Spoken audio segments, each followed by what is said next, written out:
कहना है आपका? पिछली रात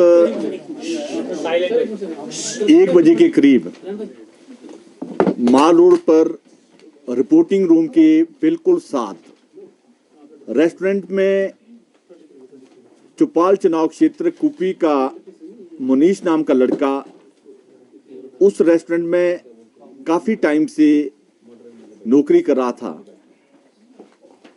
कल रात साथ के रेस्टोरेंट में जो उस रेस्टोरेंट में काफी टाइम से नौकरी कर रहा था, वो रात के समय चोरी करने के लिए उस रेस्टोरेंट में आया। जब इसने कोई आवाज सुनी मुनीश ने, तो ये उठकर दरवाजा जैसे ही खोला तो उसने इस पर मुनीश पर बहुत ही तेज धार हथियार से वार किया और ये बुरी तरह घायल हुआ।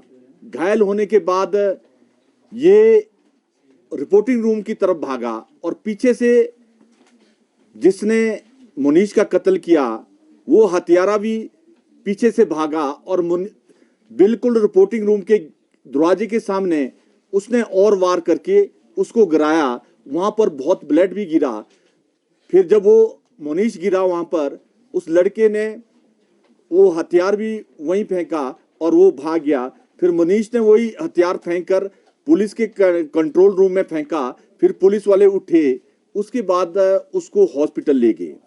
बड़े दुख के साथ कहना पड़ रहा है कि एक माल रोड हमारा सबसे सेंसिटिव प्लेस हिमाचल प्रदेश का है और वहां पर दिन रात पुलिस गश्त करती है और साथ ही साथ उसके बाद पुलिस वालों ने इतनी बड़ी नेग्लिजेंसी की कि जितने भी बैरियर है और पुलिस थाने हैं वहां रात को इंटीमेशन ना देकर वो हत्यारा रात को ही बस स्टैंड गया। बस स्टैंड से रात को ही बस में बैठकर निकल गया और पुलिस हिमाचल प्रदेश की सोई रही और वो हिमाचल प्रदेश से क्रॉस हुआ।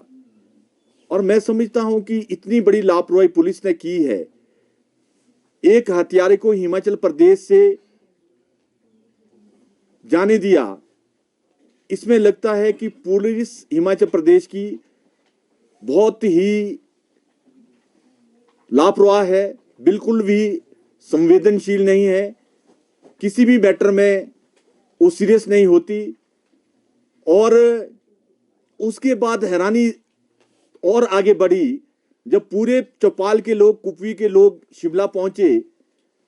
प्रदेश की सरकार की तरफ से, प्रदेश के एडमिनिस्ट्रेशन की तरफ से, प्रदेश की पुलिस की तरफ से उस बच्चे के मां बाप से मिलने कोई नहीं गया। जब मैं हॉस्पिटल पहुंचा तो उन्होंने कहा कि एक भी कोई आदमी मिलने नहीं आया। हिमाचल सरकार, हिमाचल का एडमिनिस्ट्रेशन बिल्कुल भी उसमें कोई भी सीरियसनेस नहीं है। और जिस तरीके से प्रदेश की पुलिस ने इस केस को डील किया है, हमारी माननीय मुख्यमंत्री महोदय से ये मांग रहेगी कि आप उन अधिकारियों के अगेंस्ट कार्रवाई करें जिसने इतनी बड़ी लापरवाही की है। और रात को ही क्यों नहीं अरेस्ट हुआ, क्यों हिमाचल प्रदेश से एक इतने बड़े मुलजिम को जाने दिया। जिन्होंने भी इसमें लापरवाही की है, माननीय मुख्यमंत्री महोदय उनके अगेंस्ट कड़ी कार्रवाई करे और आइंदा ऐसी हादसा किसके साथ ना हो। और हिमाचल प्रदेश में जो एक डर का माहौल पैदा हुआ है, कुछ दिन पहले ही मेरे नेरवा में एक ज्वेलर्स को भी इसी तरह मारा, उसके दोनों हाथ बांधकर उसके घर में और मुंह में कपड़ा डालकर उसका सारा सोना लूट के ले गए। ये भी एक हिमाचल प्रदेश में बहुत सारे कत्ल हो रहे हैं और सरकार और पुलिस बिल्कुल सोई है। यही विनती है कि आप इन कातलों को जल्दी पकड़कर जेल में डालकर और जिनके साथ ये अन्याय हुआ है उनको न्याय मिले।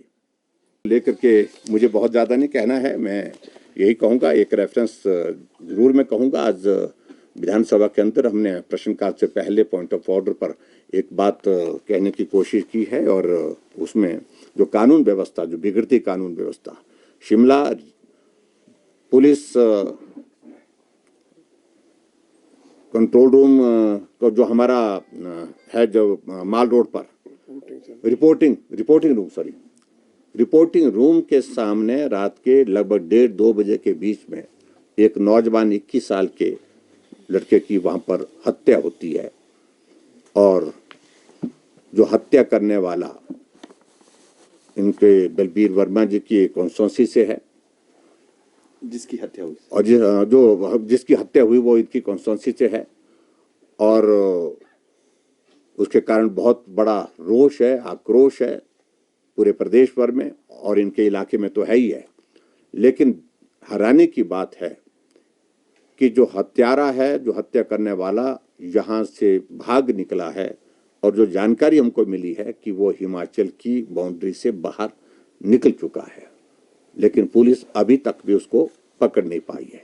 सीसीटीवी की फुटेज उसमें है, फुटेज है उसमें सारी चीज़ों की जानकारी भी है और लेकिन उसके बावजूद उसमें कोई कार्रवाई अभी तक, ठोस कार्रवाई जिस तरह से होनी चाहिए थी उस तरह से नहीं हो पाई है। उल्टा मैं आरोप लगा रहा हूँ हिमाचल प्रदेश पुलिस पर कि हिमाचल प्रदेश पुलिस को आजकल के दिनों में इस प्रकार के काम दिए गए हैं। विधायकों की लोकेशन, विधायकों के फोन टैप करने के लिए वो काम में लगे हुए हैं, कौन कहाँ गया इन सारी काम में लगे हुए हैं और कानून व्यवस्था की यह परिस्थिति है। और आज विधानसभा के अंदर वरिष्ठ सदस्य सुधीर शर्मा जी ने भी अपनी बात कही है, उनको भी थ्रेटनिंग कॉल्स आई है,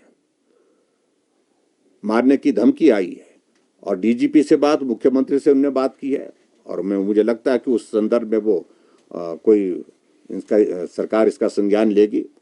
और उसी तरह से हिमाचल प्रदेश में एक नहीं अनेकों घटनाएं हिमाचल प्रदेश में घटित हुई हैं और उसमें अभी हाल ही में देखा कि बिलासपुर में बम्बर ठाकुर की पिटाई हुई है और इसके अतिरिक्त और भी बहुत सारी चीज़ों को लेकर के मेरे पास बहुत डिटेल में है सारी चीज़ें, लेकिन मैं वो सारी चीज़ को छोड़ देता हूँ। लेकिन प्रमुख रूप से मेरा कहने का अभिप्राय ये है कि हिमाचल प्रदेश देवभूमि में कानून व्यवस्था की जो परिस्थिति वो चिंताजनक है।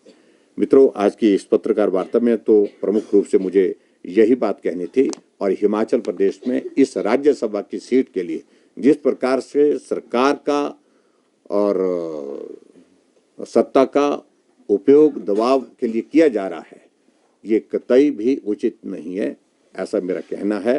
अंतरात्मा की आवाज़ के साथ सभी माननीय विधायकों को मतदान देने के लिए मैं निवेदन करता हूँ।